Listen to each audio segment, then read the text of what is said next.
আজাদি দলের সভাপতি সাহেব এসেছে আপনাকে স্মরণ করে দিতে। মনে করে দেখুন, একদিন আপনার স্ত্রী পরিবার খেতে পাচ্ছে না, রাস্তায় রাস্তায় দুহাত মেলে ঘুরে ফিরেছিল। সেদিন নবাব রাস্তা হতে কুড়ে নিয়ে সারা বুঝে বহন করেছিল।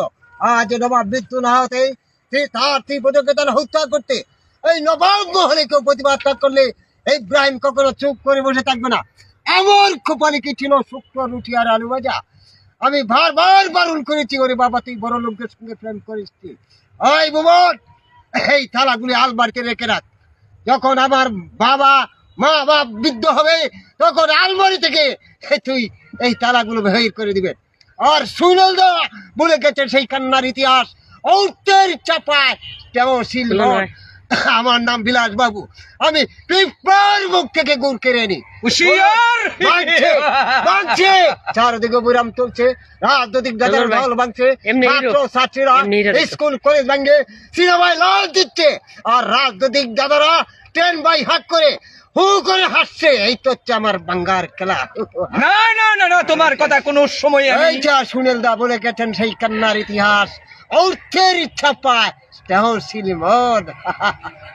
আমি বলে যাচ্ছি, তোমরা যদি প্রজাপীড়ন বন্ধ না করো আর আমার এই মহারাজ্যকে মুক্তি না দাও, তাহলে তাহলে কাউকে ক্ষমা করবো না।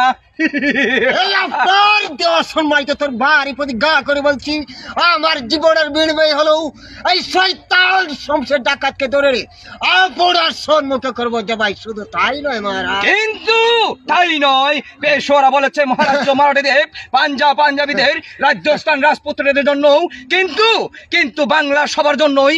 আজ নিয়ে যাবো দত্ত, কাল যাবো সালামি, পরশু দাবি করবো রাজ্যের রদ্দাংশ। দিবি না দিবুদিকা, তাহলে তাকে বাংলার মস্ত থেকে টেনে গঙ্গার জলে ডুবে মারবো।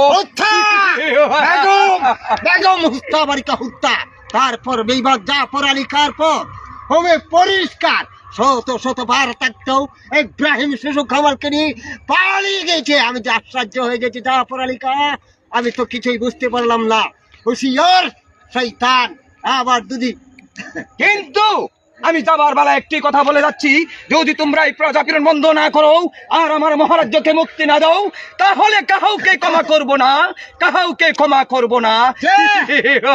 যে শাবক গরিবের পিঠে বসাচ্ছেন, সেই শাবক আপনাদের হাত থেকে কেড়ে নিয়ে আবার বসাবো পাল্টা চাবক। হুশিয়ার হুশিয়ার। আপনার